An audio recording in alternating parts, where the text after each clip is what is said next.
तक के एक सर्वे में 32% लोगों ने कहा कि पहले के मुकाबले भारतीय अर्थव्यवस्था की गति धीमी पड़ी है। इस सर्वे में करीब 71% लोगों ने भारतीय अर्थव्यवस्था को लेकर चिंता जाहिर की है। साथ ही केंद्र सरकार ने भी स्वीकार किया है कि भारत पर लगभग 155.8 लाख करोड़ का कर्ज है, जो जीडीपी का 57.3% है। इसमें से पीएम मोदी ने मात्र 9 साल में ही 101 लाख करोड़ का कर्ज लिया है। कर्जा लेने के बाद मोदी जी अपने पूंजीपति मित्रों का कर्जा लगातार माफ कर रहे हैं। इससे बैंक भी दिवालिया हो रहे हैं। आज हिंदुस्तान की 60% संपत्ति चंद लोगों के हाथ में है। देश में किसी गरीब व जरूरतमंद को कोई सहायता नहीं मिल पा रही है। कुल मिलाकर ये साफ है कि देश की अर्थव्यवस्था गर्त में जा रही है और मोदी सरकार बस चुनावी रैलियां निकाल रही है। साथियों, अब भारत ने ये तय किया है कि आने वाले 5 वर्षों में हम अपनी इकोनॉमी के साइज को 2 गुना करने का प्रयास करेंगे। $5 ट्रिलियन।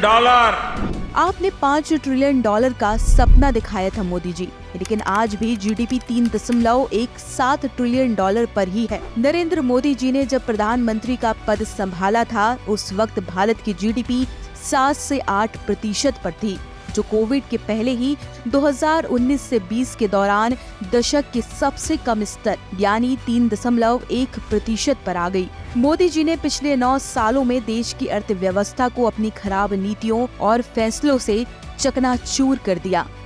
सबसे पहले साल 2016 में नोटबंदी की गई, जिसमें 86% से अधिक नकद को चलन से बाहर कर दिया गया और जनता ने घंटों लाइन में खड़े रहकर नोट बदलवाए। इसके बाद सरकार ने नए टैक्स नियम गुड्स एंड सर्विसेज टैक्स यानी जीएसटी लगाकर व्यापार को तगड़ी मार पहुंचाई। इसके बाद बिना किसी प्लान की रुक रुक कर लगाए गए लॉकडाउन से मात्र 1 महीने में ही देश की अर्थव्यवस्था को 8 लाख करोड़ का नुकसान पहुंचाया। मोदी जी ने मेक इन इंडिया के तहत मैन्युफैक्चरिंग का जीडीपी में 25% हिस्सा होने की बात कही थी और आज ये आंकड़ा 15% के आसपास ही अटका हुआ है। मोदी सरकार ने आम जनता से प्राथमिक स्वास्थ्य भी छीन लिया और कोविड का बुरा वक्त देखने के बाद भी इस सरकार ने स्वास्थ्य सेवाओं का बजट घटा दिया।